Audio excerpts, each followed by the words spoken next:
And we begin with breaking news that's coming in a day after U.S. President threatened to blockade the Strait of Hormuz. There seems to be a sense that is now prevailing, scaling down. That's the latest that's coming in. Now, the U.S. Central Command says that there will be a blockade on ships entering or departing the Iranian ports and coastal areas. Now, this, they say, will begin starting 7:30 today. That is the Indian Standard Time. Now, U.S. has said that their forces will not impede vessels transiting the Strait of Hormuz. So, yes, is there a climb down, or is this fresh strategy? After U.S. President Donald Trump yesterday said that starting now, because the talks have collapsed and Iran did not fulfill its promise of opening the Strait of Hormuz or of allowing passage from the Strait of Hormuz, the Strait of Hormuz will be blocked. But now, both the U.S. President and also the CENTCOM has released statements saying that Iranian ports are on target. Now, let's take you through the flip-flop that has come in. Let's actually explain that to our viewers graphically. In the last 24 hours itself, a climb down has come in. Yesterday, what did U.S. President Donald Trump say? He said that U.S. will blockade Hormuz. This is a statement in black and white. You can go check for yourself. And once again today, Donald Trump says that U.S. will blockade ships. But yes, there is the next aspect, that is entering or exiting the Iranian port. Yesterday, he said ships entering or leaving the Hormuz there will be a blockade there. So the naval blockade threat, one, the Hormuz mention came in yesterday, and today he's talking about ships entering or exiting the Iranian ports will be blockaded. And now the similar statement is being echoed by the CENTCOM, the US CENTCOM. This also after Iran has been hitting back. Iran too has been digging in its heels and mocking. It has been mocking the statements coming in from US President Donald Trump, calling it ridiculous. They are also saying that this only shows that how US at this point of time is desperate. Srinjoy Chaudhary, my colleague, is with us. So we are talking about recalibration possibly. Yesterday, the warning was for the Strait of Hormuz, and now the United States says that any ships entering or exiting the Iranian ports will be blockaded. What do you make of this change or this climb down, Srinjoy? Yes, there could well be a reason behind this. First of all, if you blockade the entire Strait of Hormuz, then what the Americans will do, and they can do it, they have enough forces there, is they will blockade the economic activities of all their allies and friends, like Saudi Arabia, Kuwait, Bahrain, UAE, Qatar, and so on. Now that will be shooting itself in the foot. If you're going to blockade the economic activities of your own friends, then what good is the war doing? That's the first thing. The second is this blockade is going to be Iranian port specific. That means that only ships coming in and out of Iranian ports will be blockaded or targeted. Right. The point here is then the other countries don't suffer, Iran suffers. Right. That's the idea. Right. Now, in a situation like this, in an area that is so full of tankers or has been full of tankers, this can lead to complications. Yes. And perhaps trouble, because a wrong tanker or a wrong merchant ship can be targeted. But the man issuing these threats, Srinjoy, is Donald Trump. And all of us know, at any given point of time, he changes his mind, he changes his statements, and he also issues threats. And the very next moment, he comes up with contradictions. What did Donald Trump say earlier while issuing this threat with regards to the Strait of Hormuz? Let's listen in. Navy is underwater, you know that. 158 ships are gone. Their Navy's gone. Most of their mine droppers are gone. We have a lot of people. As you know, at 10 o'clock tomorrow, we have a blockade going into effect. That'll be 10 o'clock tomorrow. Other nations are working so that Iran will not be able to sell oil. And that will be very effective. But what we want to do is we want to, and again, we don't need it. What we notice and what we see and what I think is maybe my idea, maybe not, I don't know. But there are many boats heading toward our country to fill up with oil and then go and take it. So they're not going to go through the Hormuz Strait.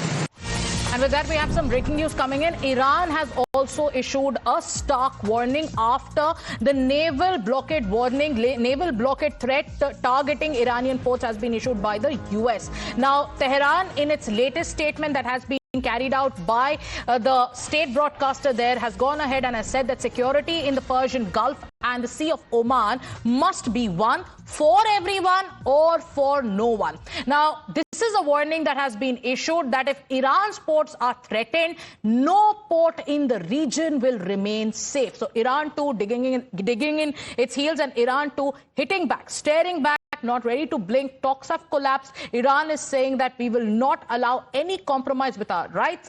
And after the warning that came in from the United States and President Donald Trump, Iran at this point is saying that if Iranian ports are targeted, then ports in the region, no port in the region will remain safe. So that's the latest coming in. Srinjoy continues to stay with us. Iran warning of a retaliation and talking about escalation in the entire region. If Iran's ports are targeted, then no port in the region will remain safe. That's what Iran has said, Srinjoy.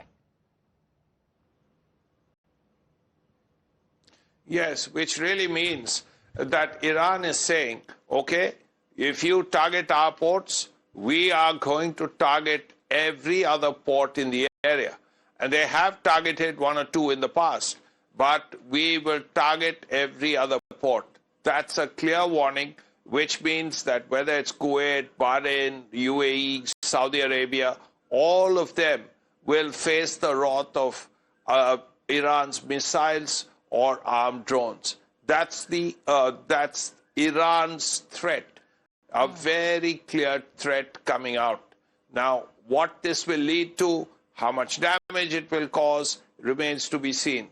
But the blockade will be in place as of now. Right. You can't tell with the US president, but as of now, the blockade will be in place from around 7:38 this evening, Yes. Indian Standard Time. And how are world powers weighing in? That's the next breaking news input coming in. This time we are going to tell you about how Australian Prime Minister Anthony Albanese has called for the Strait of Hormuz to remain open.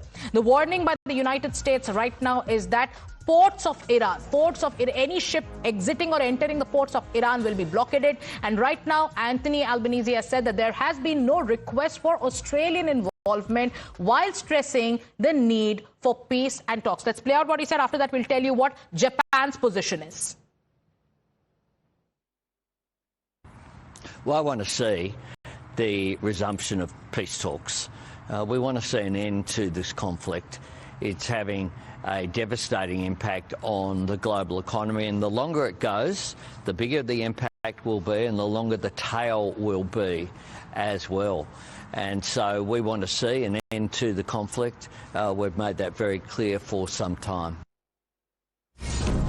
So you heard what the Australian Prime Minister said, but now Tokyo too is closely monitoring a planned US military operation to blockade the Strait of Hormuz and also, like we told you, to blockade the ports of Iran. So the Japanese government has confirmed that following failed peace talks in Islamabad over the weekend, the latest showdown between the United States and Iran has put an increasingly fragile ceasefire between the two in jeopardy. And Japan right now is saying that they're closely monitoring all the developments. Going across to Srinjoy once again. Srinjoy, Anthony Albanese also has issued a word of caution. Japan is monitoring the developments closely. Take us through how world powers are reacting to the latest threats and how both sides are not willing to blink.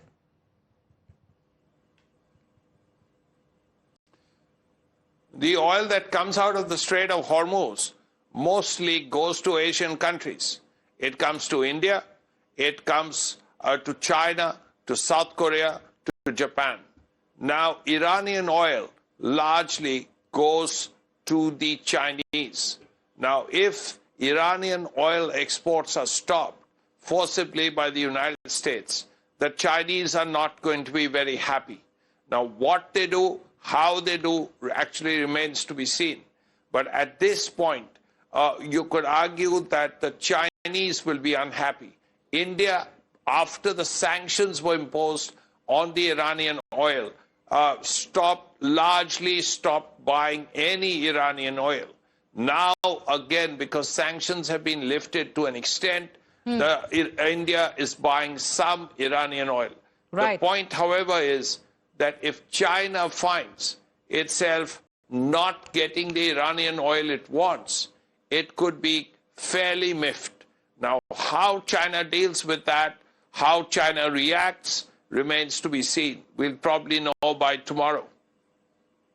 All right, so let's also talk about the larger impact. The question right now is on how oil markets are on the edge. What is the Brent crude price today? It has above the $100 per barrel mark. But yes, let's also shift our focus to India's strategy. So 2 oil tankers carrying Iranian crude have also arrived off the coast. Now, we'll tell you more about it. But before that, let's take you through the oil prices. What was it before the war and what is it? Where does the price stand today? So yes, before the war began, that is on the 27th of February, the prices were at $72.97 per barrel, Brent crude prices. And now, 13th of April, after, the truce talks failed in Islamabad, now that there are threats that are being issued, the price of Brent crude as of today is above $102 per barrel. So this is where the oil prices stand at. But yes, we were also telling you about India's strategy. How is India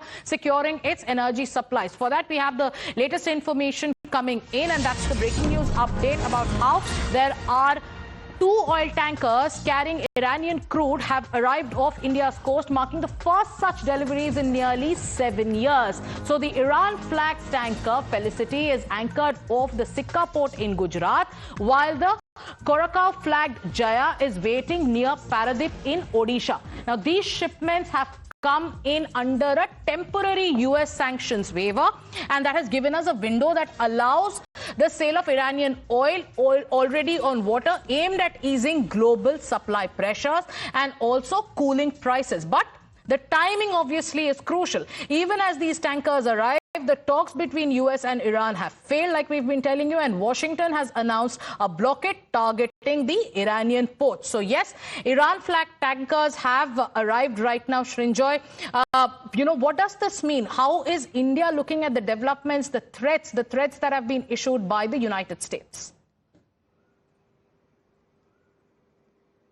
India in the past bought very little Iranian oil in these last 6-7 years after sanctions were imposed. Before that, certainly yes, but not after sanctions.